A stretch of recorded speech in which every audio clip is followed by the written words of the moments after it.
Hey everybody, this is TJR. And this is Superfan.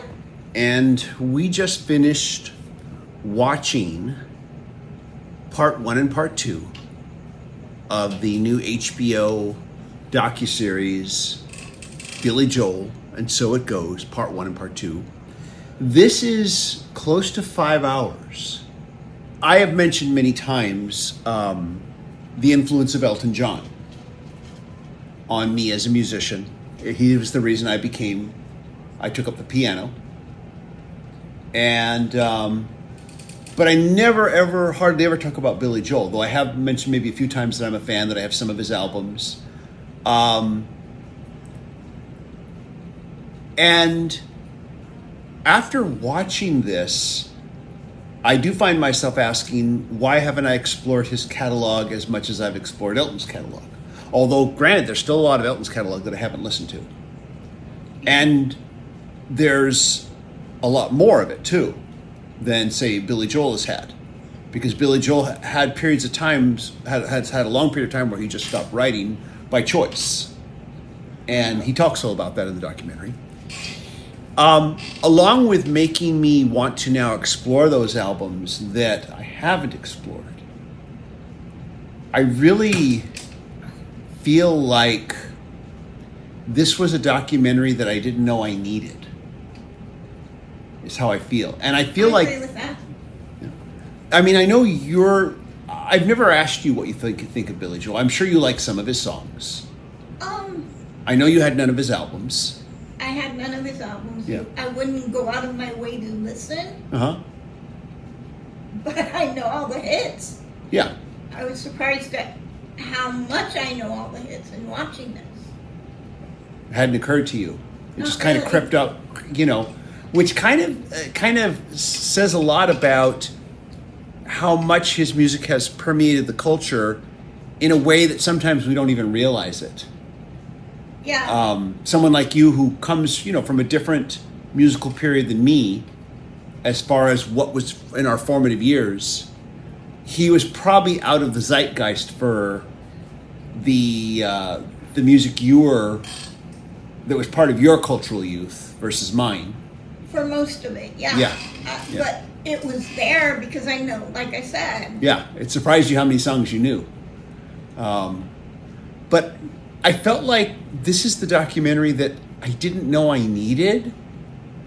And now I'm so glad that I know it.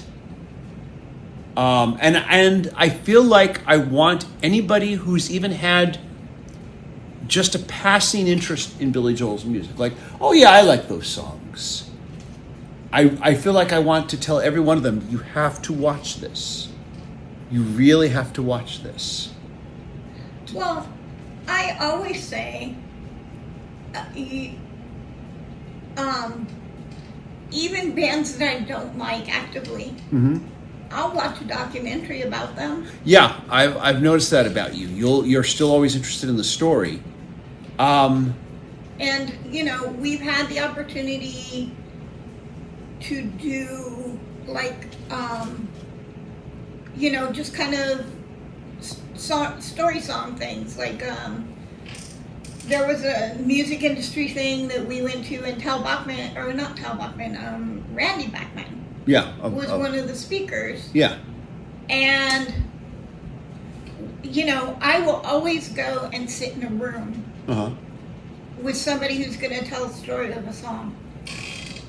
Yeah, me too. But yeah, I really just want to tell everybody who may even just have a passing interest to take the time to watch this.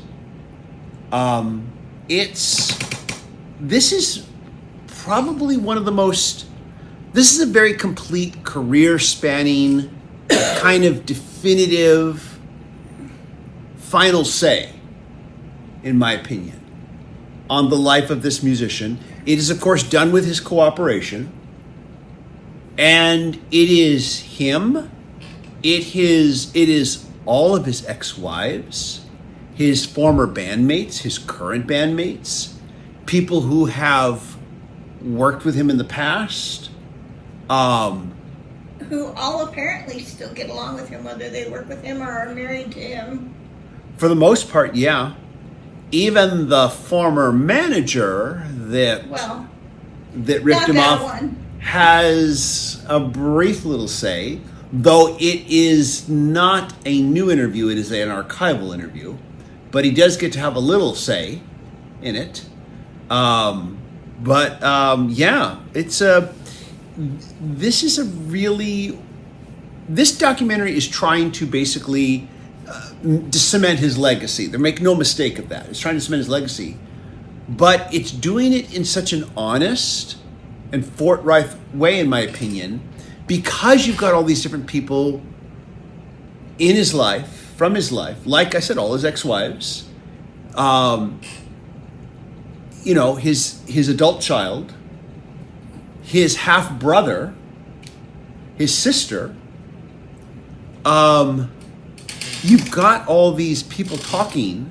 I mean, former collaborators from his. There was the one band he had where he was working, where they were like trying to be Cream and Led Zeppelin, and they were working as a duo, and they talk to him. But you mean the one whose ex-wife he married? Exactly, yeah, the one whose ex-wife he married, yes, and they're still friends, and they talk to him. His high school friend? Yeah. Yeah, one of his high school friends, and they actually did a duo together, where they were trying to basically be Cream and Led Zeppelin, with Billy on organ, distorted, and him on drums, and that little duo was kind of ahead of its time. It reminds me of the Black Keys in many respects. But yeah, this is so career spanning. If you are a Billy Joel fan, I can't imagine. Well, I can't imagine that you wouldn't watch it. I could imagine you wouldn't watch it, but I can't imagine that you could picture a more complete documentary experience. And this particular docuseries really does, for me, sum up why I prefer this over biopics. I prefer this type of an examination of telling a band's story over biopics, which is not to say I hate biopics. I view them as fine, and they're welcome to do one. I view them as cinema. But they are, yeah. They're cinema. They're not necessarily reality. Artistic license with the story. Yeah. And there is no artistic license here. Yeah, it's trying to cement his legacy. It's trying to, put the final word on it. And you could argue that maybe they pulled a few punches, but he earned the right to have some punches pulled. I don't think so. I don't feel like it pulled punches. I think it really, it looked at as much of the dark side as it could be looked at. Yeah. But also, it never lost focus on the music. It never lost focus on the impact of the music, the songwriting, the creative process, when he felt inspired, when he didn't feel inspired, why there were times when he didn't write for a long time, why he finally stopped writing songs, his only classical music album, which I think is highly underrated and never gets talked about. I've always meant to talk about this album on a video in some detail. I've always meant to. But they'll talk about it, and I think gave a great overview of it, in my opinion. I understand it better now as a result. But and they touched on every album, and they all had significant hits. Every controversy in his life. And the artist has a right to be able to give their side of the story, which you are going to get. You will hear what the press made of it, and then, his own side of it. Everybody has a right to tell their side of the story. And he took the opportunity to tell his side of the story. Yeah. But I was just really kind of blown away by this. I do want to now give those other albums that I haven't listened to yet a listen. I have listened to a number of his albums, but not all of them. And his catalog is nowhere near as long as, say, someone like Elton. you know. Elton did inspire me to play the piano, and then Billy Joel came along after the fact. But I liked him very much when I was in high school. The Stranger and 52nd Street were two favorites of mine, and then after high school, The Nylon Curtain was a real favorite of mine. And those right there, those three albums right there, have been three very important albums in my life, and I'm surprised I haven't talked about him more. And maybe it's because there's just kind of a way, like you were saying, you were surprised at how much of his songs you actually knew. And you didn't consider yourself like a fan necessarily. No. You know, but yet you were surprised at how many songs you knew. And maybe it's because of the way his music kind of just permeates into the culture in a way that you're not really even aware of it. Yeah, maybe that's why. It's kind of like the Beatles. Uh-huh. I knew them, I knew their songs, I didn't know their albums until I got that box set that we talked about, the blue box set. Mm-hmm. Which, by the way, that video may not post till sometime after this. Oops. It's all right, no big deal. Out of context, but that's okay. But yeah, but it's there, and you know. Yeah. Until you got that, yeah, you weren't really that familiar with their albums. But I knew all their songs. And I had strange dreams about them when I was 4. Yes, you did. We'll talk about that some other time. Let's not get off topic here. But yeah, I was just very impressed with this documentary. Like I said, I didn't know I needed this. And now I realize I did. And I'm glad. I'm very, very glad that I've seen this. Again, if you're a huge Joel fan, this is probably, I can't imagine that you'd expect anything more than this. But if you're a passing fan, I think it's very important that you see this documentary.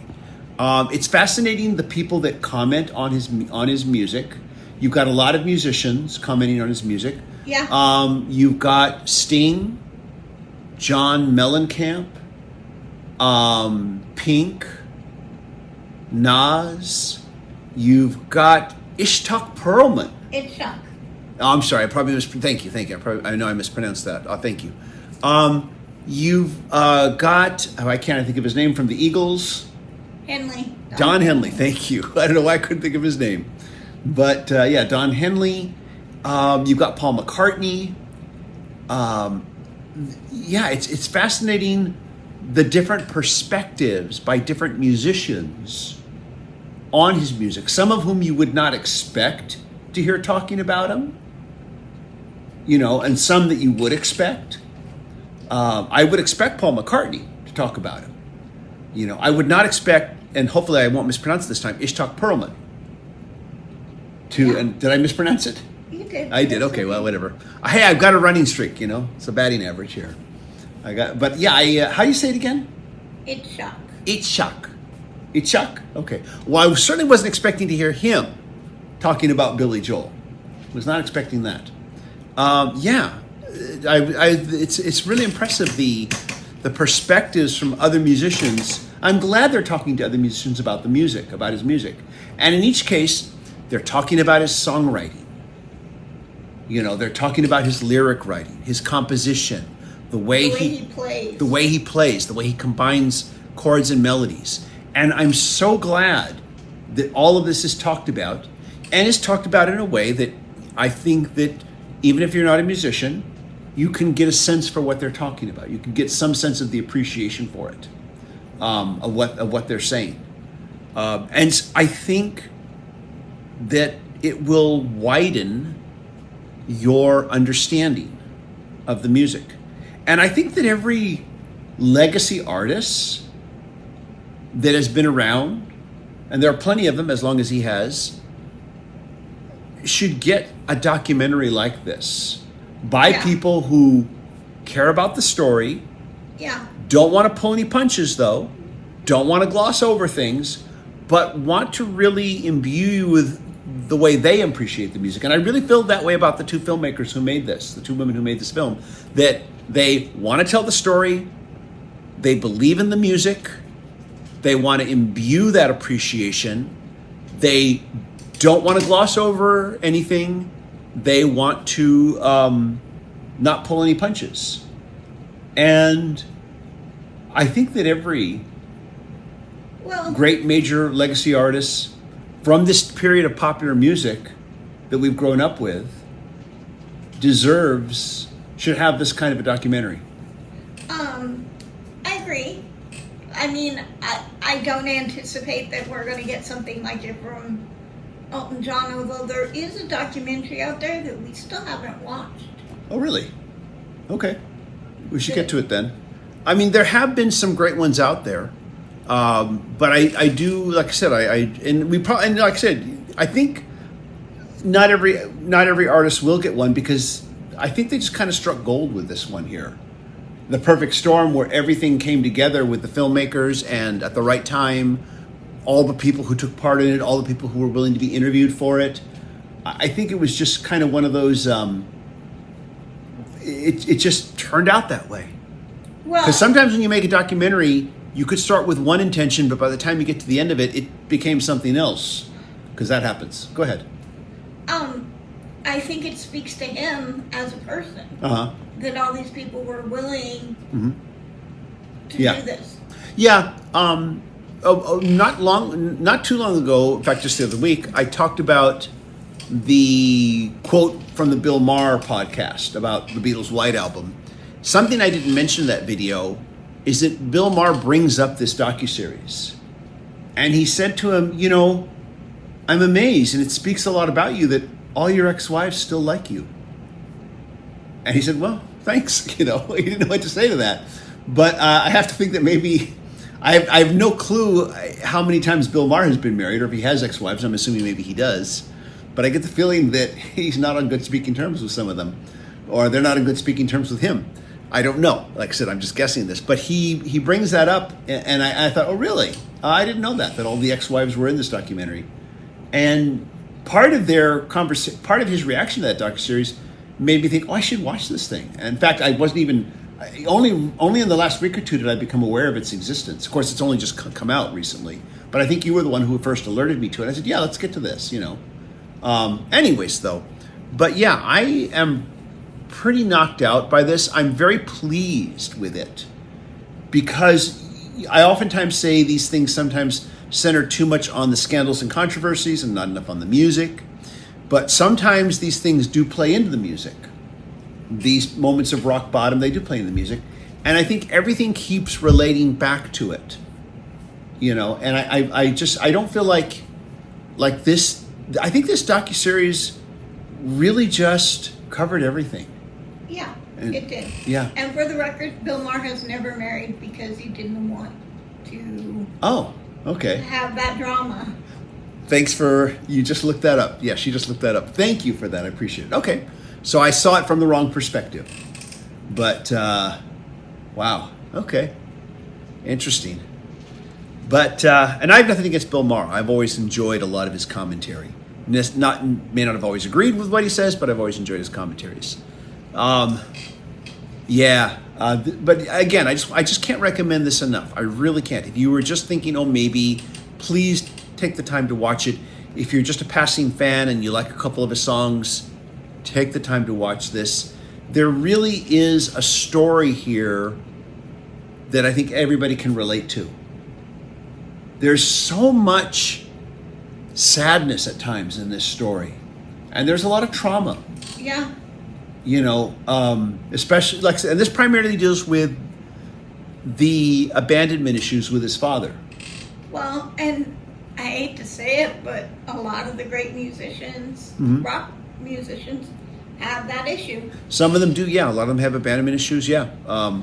Or just the issue of loss. John Lennon, Well, his father abandoned him. Yeah, exactly. That's what I'm saying. Or Paul McCartney losing his mother. Yeah. It's something that has happened with a lot of our greatest rock musicians and songwriters. Yeah, that there are these abandonment issues.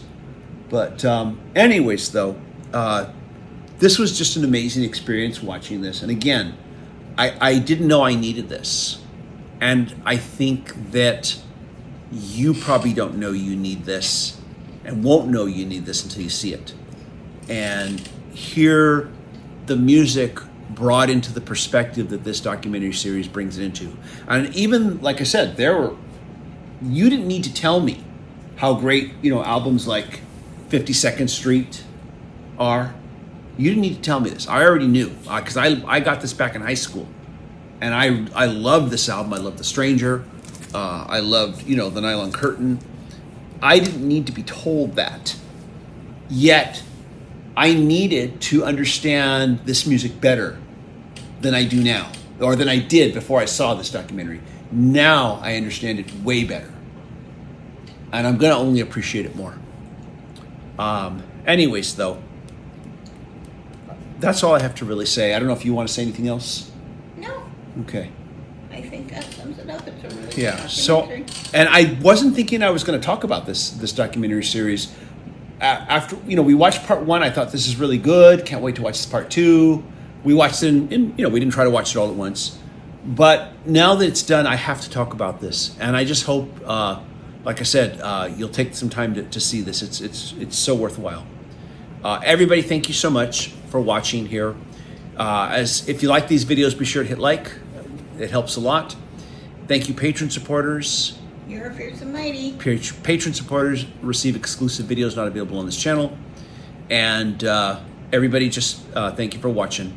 We'll see you in the next video. Take care, everybody. Bye-bye.